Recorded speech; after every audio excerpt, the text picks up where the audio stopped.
Hello, good morning to all. Welcome to a brand new week ahead. I'm Kelvin Wong here, the Senior Market Analyst of OANDA Asia Pacific. Welcome to today's Daily Dose of Market Insights. Very good morning. Today will be Monday, the 19th of February. So before we start our Daily Dose of Market Insights, let's take a look at the disclaimer slides first. All right, leverage trading carries a high degree of risk and may not be suitable for everyone. Losses can exceed deposits.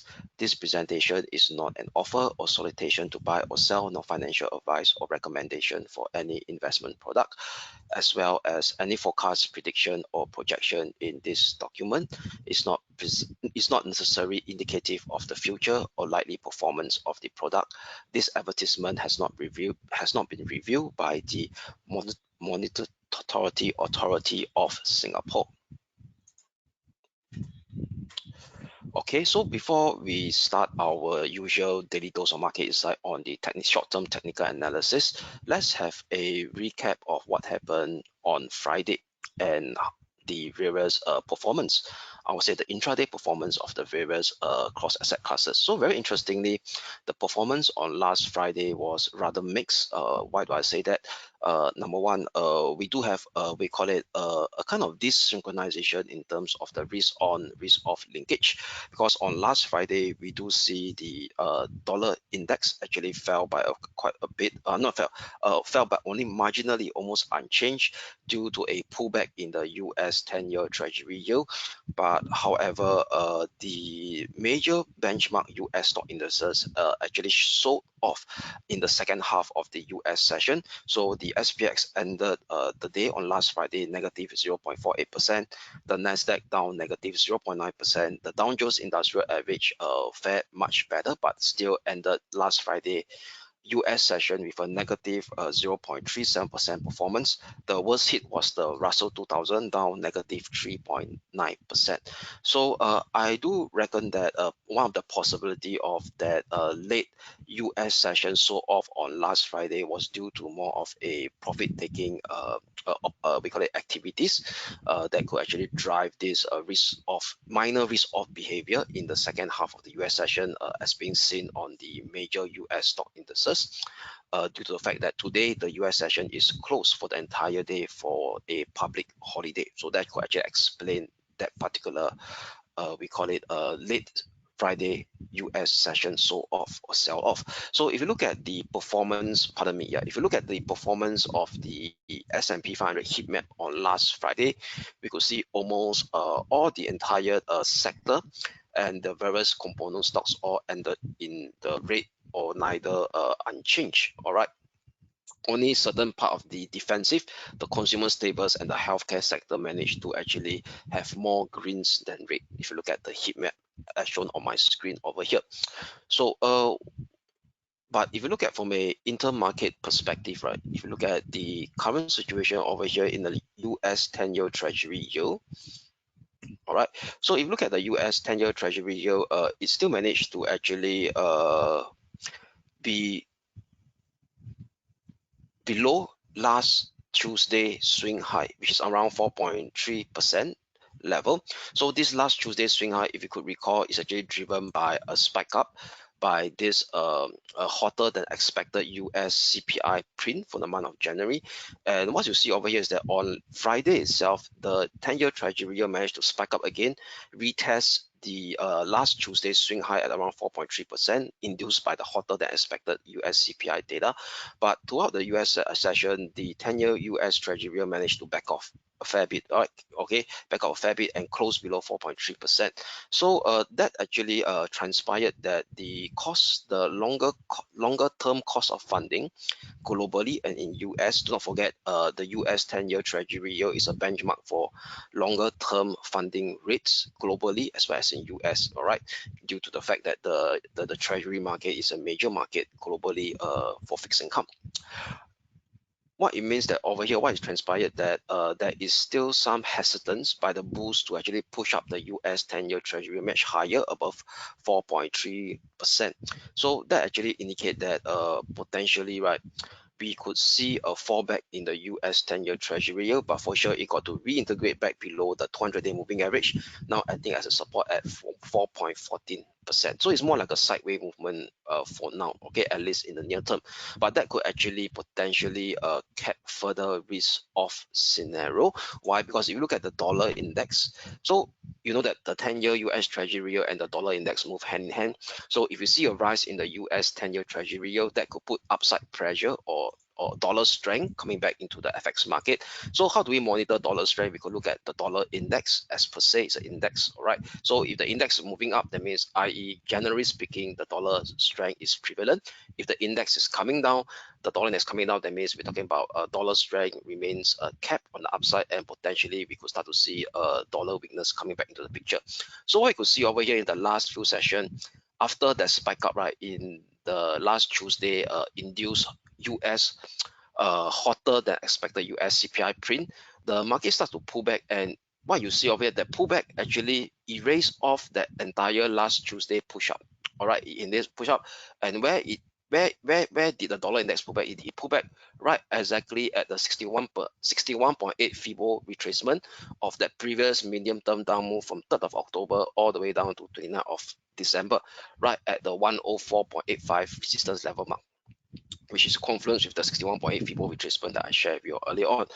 And with this pullback in the dollar index, right, so it represents to us that also another intermarket element of a potential less likely risk-off scenario taking shape because of the dollar strength that is start to get erased off from last Tuesday hotter than CPI induced print. So if you look at from the weekly chart perspective, right, for those who knows technical analysis in terms of candlestick, right, so what you see over here is a bearish reversal candlestick, we call it a shooting star. So it's a double shooting star that has already taken shape right at the 104.85 resistance level. So if price action, right, managed to actually reintegrate back below the 200-day moving average, which is over here, okay, at 103.69 level, that means the price is going to inch nudge lower, back below the 200-day moving average. That means, i.e., what we could see over here is that the 104.85 level is a tipping point for a potential medium-term bearish reversal scenario to take shape on the dollar index. So that actually also reduces the risk of scenario as well. So what we could see over here is that 10-year US Treasury yield remains capped below 4.3%. The dollar index refuses to break above 104.85 resistance level, which is also a key PBoC retracement level, and shape a weekly bearish reversal shooting star candlestick. So with these two, we call it elements, price action movement on the US 10-year Treasury yield and the dollar index, it doesn't seem to us that we are now heading for a medium term or a risk off scenario yet. Okay, that means, i.e., the risk of equity prices, that means especially the US benchmark stock indices falling off the cliff at this moment, at this point in time, seems to be remote at this juncture. So I want to share with you another intermarket correlation is, you know, that the last few weeks we have this drum up risk of that balance sheet weakness on US regional bank. Why? Because due to the risk of this commercial real estate loans that is being inherent in the balance sheet of this regional US banks has started to turn sour again. So potentially there could be another round of a mini banking crisis in the US based on the last few weeks of what you call it news flow scenario that is taking shape in the market. But from a price action perspective, we could actually analyze it from a price action means about sentiment from a ETF, we call it a ETF, sector ETF, which is the SPDR S&P banking sector ETF, KBE in short. So you can actually call this up in your trading view. So what we could see over here is that the KBE price action, this is what I call the entire US banking stocks or banking sector consolidate together in a banking sector ETF called KBE. So this KBE managed to actually shape a nice rebound, okay, right off at the 42.70 support level, okay, for support level. And if you look at this, the daily chart, if you look at the weekly chart over here, it also starts to shape a, what we call it over here is a weekly bullish morning star configuration. All right, long weekly candle, previously bullish reversal hammer, followed by a positive weekly price action follow through that closed into the long bearish body weekly candle on the week of 29th of January. All right, so those who knows that on 29th of January to the 5th of January, 5th of February week, there's this a lot of news flow talking about that increased risk of the US banking stocks or sector being hit by the commercial soured or bad loans that's related to the commercial real estate in US. But however, if you look at the price action chart of the KBE or the banking sector ETF, is telling likewise the other scenario. That means telling positive we call it element starts to actually be seen in the KBE ETF sector or the ETF. All right, so indicating to us that also the risk of scenario that is being inherent in this corporate commercial property market, that is commercial property market loans that has been inherent in the balance sheet of regional US banks, that will potentially lead to a risk off scenario to the benchmark US stock indices, seems to be pretty much remote as well at this juncture based on the price action of the KPE that I just shared with you. All right, so this is the intermarket price action scenario that took shape on last Friday. I hope that I could actually explain to you pretty much clearly by linking the dots together. So what are the key economic data to actually have that took shape last Friday is the core PPI. So core PPI year on year last Friday actually push up as expected. All right, but it actually went much higher than what market is expecting. Market is expecting 1.6% year on year, but it came in much hotter at 2% year on year. All right, so but most importantly over here is that the US 10-year Treasury yield didn't push up much higher as what it did on last Tuesday, and as well as the dollar index also didn't rally much as well. All right, so that is the key thing on the highlight to you is that the related market didn't actually react accordingly to the fundamental data. All right, as being shown by the core PPI, that is actually increased more than expected. So i.e. We always, in terms of market movement, market tends to be forward leading. Whatever released core PPI data is in the past, because as far as CPI, so we tend to take into action into account of forward leading data, which is the price action of the market itself. That is much more important. Okay, then another data that took shape on Friday, on Sunday in fact, was this data where the China Central Bank actually kept one of the key benchmark interest rate, which is the 1-year medium-term lending facility rate unchanged. That's in expectation at 2.5%. So we all know that for now, the top China policymakers are still not willing to actually unleash pretty much we call it enormous amount of liquidity pumping into the Chinese economy. So they are still looking at we call it bit-size liquidity injection. All right, so for sure the 1-year medium-term lending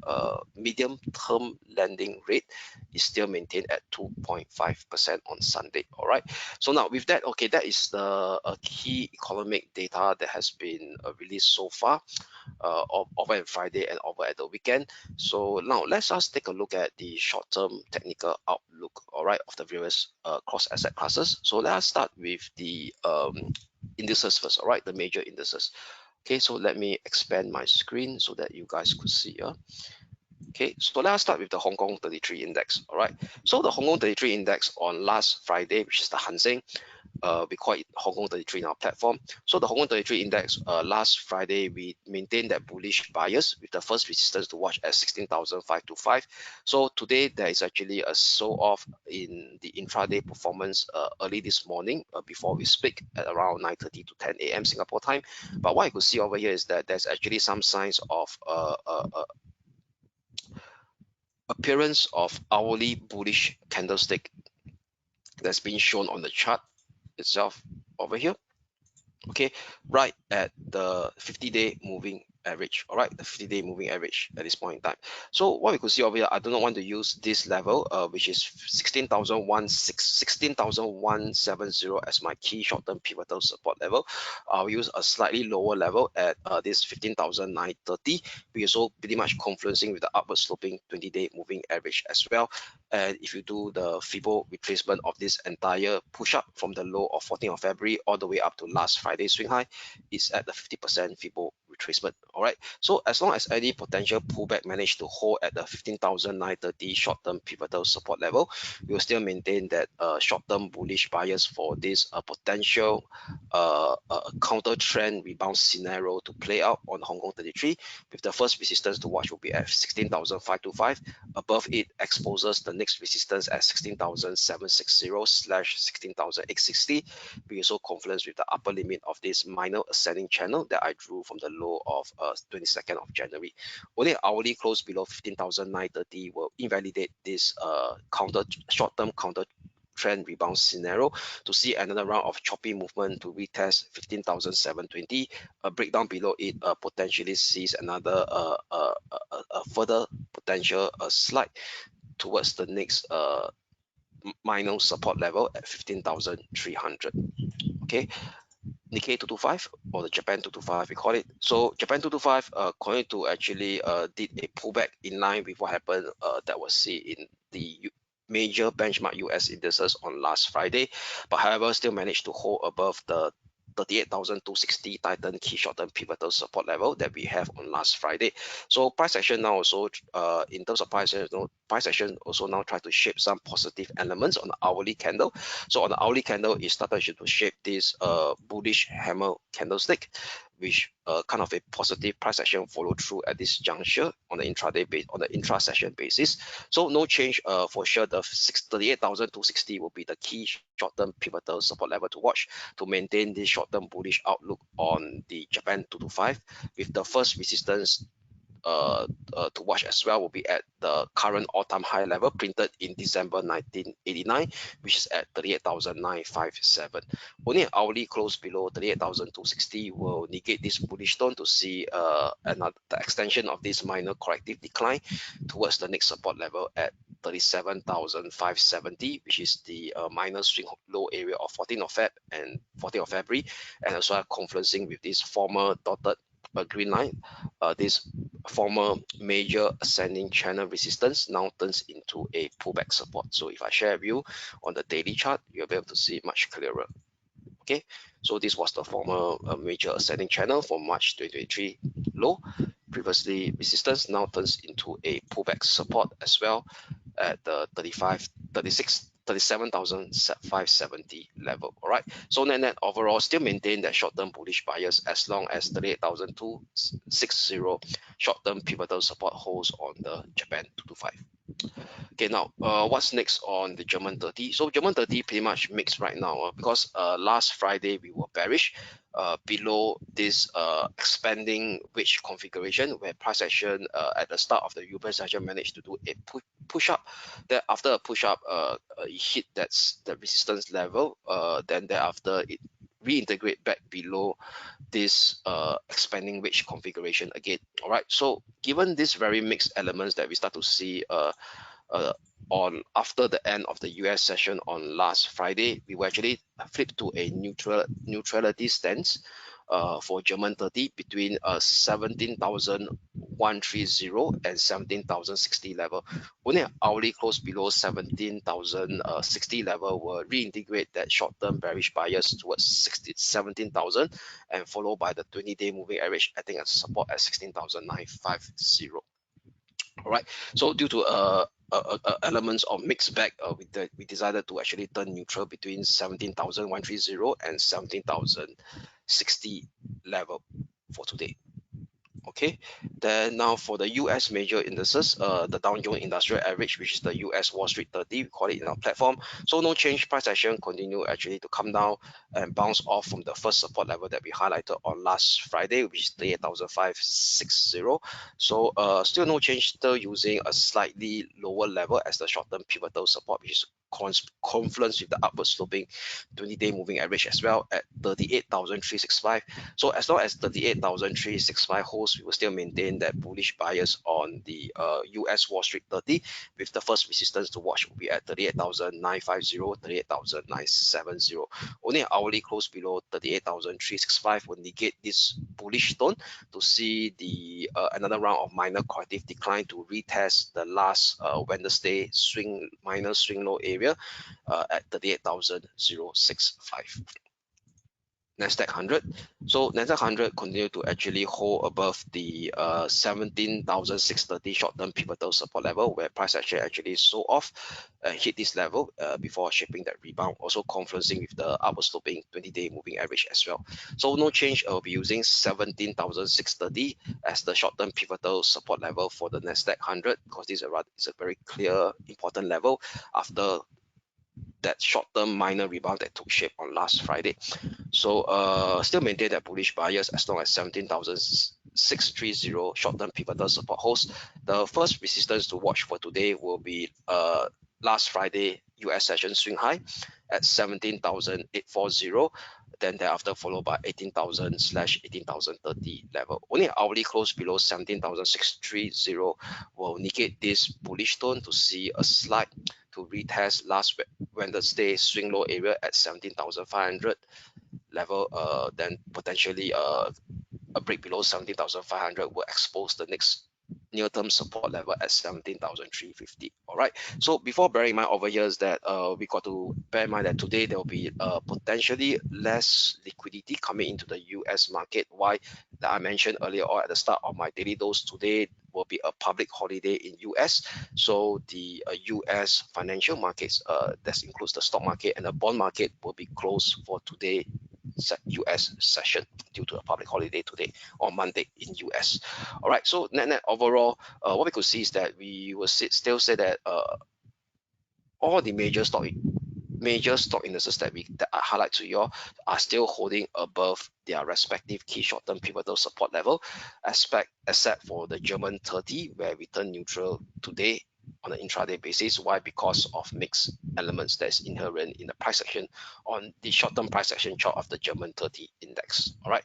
So now moving on will be the FX market. So as we know that the dollar index now managed to be held right below a resistance level, plus a bearish reversal shooting star candlestick was formed last week. So with this bearish element in the dollar index, we will be less hesitant, right, to be outright bearish on the euro dollar right now. Okay, so the euro dollar, even though it's still holding below our short-term pivotal resistance that we have for last Friday at 0.795, given the dollar index bearish elements, we'll be flipping to a neutrality stance for today in short term on the euro dollar between 1.0795 and close to last Friday intraday swing low at 1.0725. All right, so we stay neutral between these two levels. However, if we see an hourly close above 1.0795, then potentially we could see an extension of this euro dollar rebound to test the 200-day moving average at 1.0830. Now I think as a result 1.0830, a break above 1.0830 exposes the minor range resistance of 26th of January and 2nd of February at 1.0890. All right, then similar for the sterling dollar as well. So despite the fact that the sterling dollar still remains below our short-term pivotal resistance at 1.2675, we also be flipping to a neutrality stance below 1.2675 and 1.2540 level. Okay, so neutral between these two range over here. Only an hourly close above 1.2675 will validate a further potential kind of a short-term rebound scenario towards the resistance zone of 1.2740/1.2760 level, which pretty much clear this level over here. That means it confluences with this descending trend line resistance from the high of 28th of December, and as well as the minor range top of 15th of Jan and 2nd of February, all confluencing at this 1.2740/1.2760 level. Okay, so this is the next resistance zone to watch if 1.2675 is being taken up on the upside on an hourly basis. That means we have a clear hourly close above 1.2675. So till now, we will flip to a neutrality stance between neutrality stance, pardon me, between 1.2675 and 1.2540. Now, what's next for the other currency, the Asia Pacific currency? So let us start with the Aussie dollar as well. So Aussie dollar also will be flipping to a neutral bias. So right now, this Aussie dollar is actually testing the upper limit over here of this descending wedge resistance level that I drew from the high of 31st of January, and also right below the 200-day moving average, acting as a resistance at 65.70. So we'll be flipping due to mixed element, right? We'll be having a neutrality stance as well on the Aussie dollar for today. Neutral between 65.70 and 65 figure level. So 65 figure level was last Friday minor swing low as well. So if we start to see only an hourly close above 65.70 will validate a potential short-term rebound scenario to test the next resistance level on the Aussie dollar at 66.20 level, which is also the minor range top of 24th of Jan all the way to 31st of Jan. All right, so due to mixed element, we decided to have more of a neutrality stance for today at 65.70, 65 figure level on the Aussie dollar.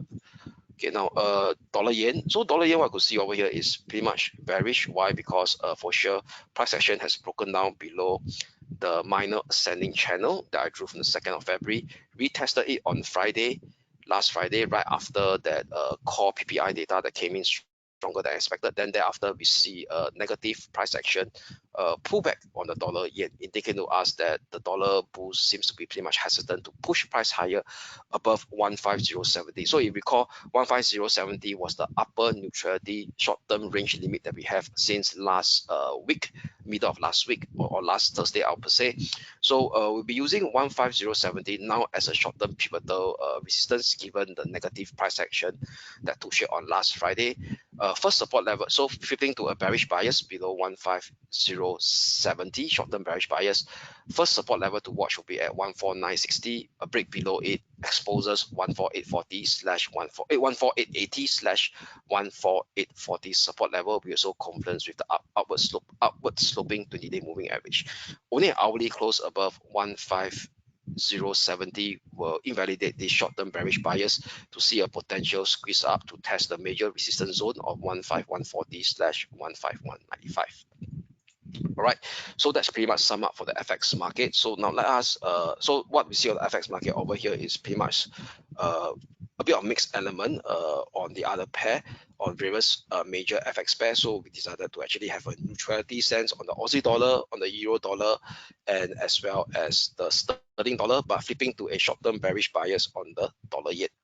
Now, what's cooking for gold? So gold over here seems to be pretty bullish in the shorter term as price action push up towards this messy range configuration that is still in place since late December 2023. So it could be configuring within this symmetrical triangle range configuration that I show you all in this gray descending trend line and this gray ascending trend line, okay, that I drew from the low of 9th of December. So it could be a very massive symmetrical range configuration. So price action going to push up above this lower limit of this symmetrical range at 1986 support level, okay, which was last Wednesday swing low area. So last Friday intraday low was 2000, around the 2000 psychological level. Then thereafter price action going to push higher. All right, so I don't want to use the 2000 level as a short-term pivotal support level because it's a bit too tight. So I'll be using the lower limit of this we call it symmetrical triangle range configuration, 1986 as a short-term pivotal support. First resistance to watch will be at 2028 level, which is confluencing with the 50-day and the 20-day moving average. Above 2028 exposes the next near-term resistance at 2042, which is the upper limit of this symmetrical triangle range configuration, as well as the minor swing high of 5th of February and 8th of February. So i.e. We'll be flipping to a bullish bias for today, short-term bullish by today, as long as 19,086 level holds, with the next resistance to watch at 2028, 2042. So this is the kind of a 2042 with the range, symmetrical triangle range resistance. All right, only an hourly close below 19,086 will expose, will see the continuation of this minor corrective decline towards 1975 and 1965 next, which is the 200-day moving average, I think as a support level. Okay, this zone over here. Okay, WTI crude oil. So West Texas oil managed to actually be test around the 1784 short-term pivotal support level. So what we could see over here is that price action tested again on last Friday. Okay, over here, but nevertheless after that it starts to actually inch down much lower. Okay, to shape a price action shape higher high.